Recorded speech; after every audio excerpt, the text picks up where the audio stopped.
हे भगवान, ये किस काम चोर को आपने मेरे गले में डाल दिया है। इतनी देर से ये अभी तक पोछा ही मार रही है। अरे घर के इतने काम बाकी हैं, बर्तन मांजने हैं, कपड़े धोने हैं और खाना भी बनाना है, और अभी तक तेरा पोछा ही नहीं लगा। तू चाहती क्या है कि सारे काम मैं ही करूं और तू बस आराम ही करती रहे? अरे नहीं माँ, आप चिंता ना करें, मेरा पोछा लगाने का काम हो ही गया है। ये काम खत्म करके मैं सारे काम कर दूंगी, आप चिंता ना करें। हाँ ठीक है, जल्दी काम करना, क्योंकि आज तेरे पिता आ रहे हैं। और हाँ, भूल से भी ये मत बताना कि मैं तुझसे ये सारे काम करवाती हूँ, समझी? वरना मुझसे बुरा और कोई नहीं होगा। जी माँ, मैं नहीं बताऊंगी। और हाँ, सुजीत के सोकर उठने से पहले खाना बना देना। तुझे तो पता ही है कि उसे उठते ही भूख लग जाती है। शीला ऐसे कहते ही वहाँ से चली जाती है। मीरा के पिता एक भ्रमण करता है जो अलग अलग राज्य जाकर व्यापार करते हैं और 1 महीने बाद ही घर आते हैं। दोपहर हो आती है और मीरा के पिता घर आ जाते हैं। मीरा, ओ मीरा, अरे कहाँ हो? जरा यहाँ तो आना। देख, मैं तेरे लिए क्या लाया हूँ। अरे आप आ गए, मैं आपकी ही राह देख रही थी। अरे हाँ, वो सब तो ठीक है, पर मीरा कहाँ है? कहीं दिखाई नहीं दे रही है। और कहाँ होगी, सो रही होगी महारानी। कोई काम तो करती ही नहीं है, बेचारी मेरी माँ को ही सारे काम करने पड़ते हैं। आप कुछ बोलते क्यों नहीं हैं पिताजी उसको?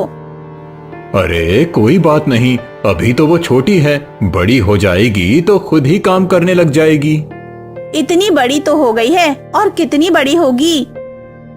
अरे कोई बात नहीं बेटा, मैं हूँ ना। मैं तो इस घर में आई ही थी मीरा का अच्छे से ध्यान रखने के लिए। आखिर वो है तो मेरी ही बेटी ना। सौतेली हूँ तो क्या हुआ, हूँ तो एक माँ ही। और नहीं तो क्या, जब उसकी माँ उसे छोड़कर चली गई थी तो मैं बहुत ही चिंता में पड़ गया था कि अब मेरी बेटी का क्या होगा, कौन रखेगा इसका ध्यान। ऊपर से मुझे तो 1 महीने के लिए व्यापार के लिए जाना पड़ता है। तब मुझे तुम्हारी माँ मिली और इसी की वजह से मैं चिंता मुक्त होकर व्यापार करने जा पाता हूँ। तभी वहाँ पर मीरा आ जाती है। अरे पिताजी, आप आ गए, मैं आपको कितना याद कर रही थी।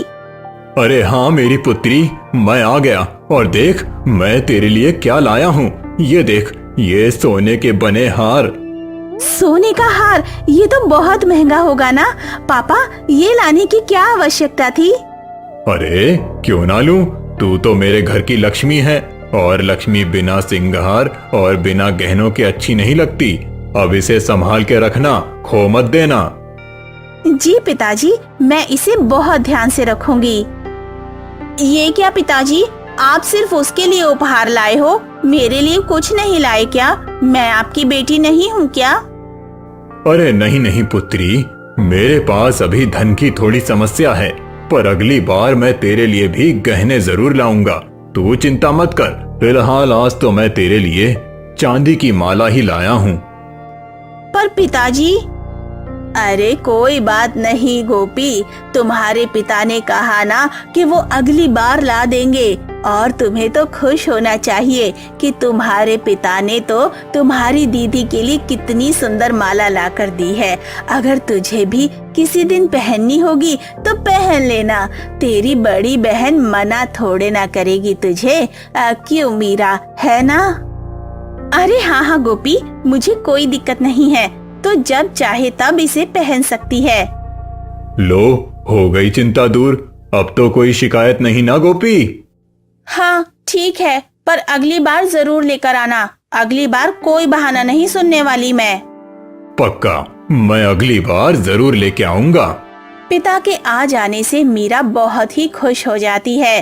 उनके यहाँ आने के बाद शीला ऐसे दिखावा करती है कि वो मीरा से बहुत प्यार करती है और उसका पूरा ध्यान रखती है। अगले दिन मीरा के पिता व्यापार करने फिर से चले जाते हैं और उनके जाने के बाद शीला फिर से मीरा से घर के सारे काम करवाने लगती है।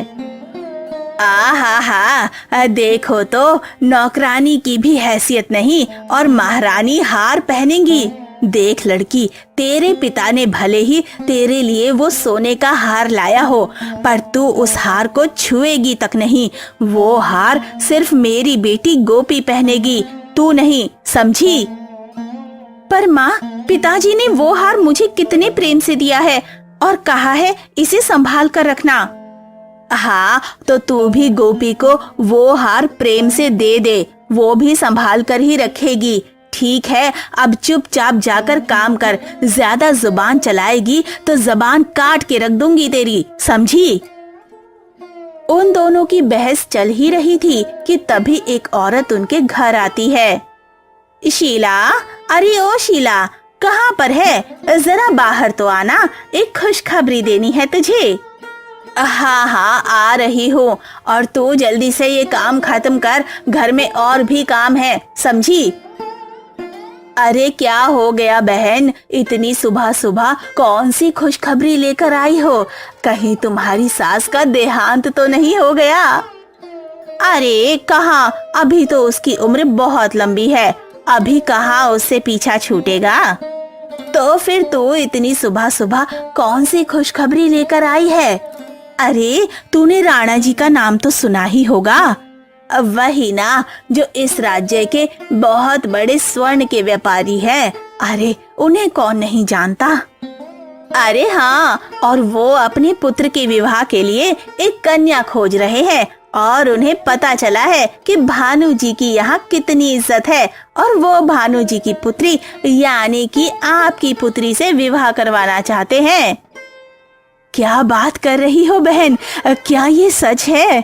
और नहीं तो क्या, वो मेरी जान पहचान के हैं, तो उन्होंने पूछने को कहा है कि रिश्ते की बात करने के लिए वो कब आएं। अरे वाह, गोपी के तो भाग्य ही खुल जाएंगे। तुम उन्हें कल के कल ही बुलवा लो, मैं सारी तैयारी करके रखूंगी। गोपी, अरे पहले तो मीरा की शादी करवा लो, वो बड़ी है ना, उसके होते हुए गोपी की शादी क्यों कराना चाहती है? अरे बहन, तुम गलत समझ रही हो। मीरा के लिए तो उसके पिता ने पहले से ही एक वर ढूंढ के रखा है। अच्छा, ऐसा है क्या? चलो कोई बात नहीं, तो तू गोपी से ही बात पक्की कर लेना, मैं उन्हें यहाँ कल के कल ही ले आऊंगी। फिर वो औरत वहाँ से चली जाती है। शीला बहुत ही खुश हो जाती है कि उसे इतना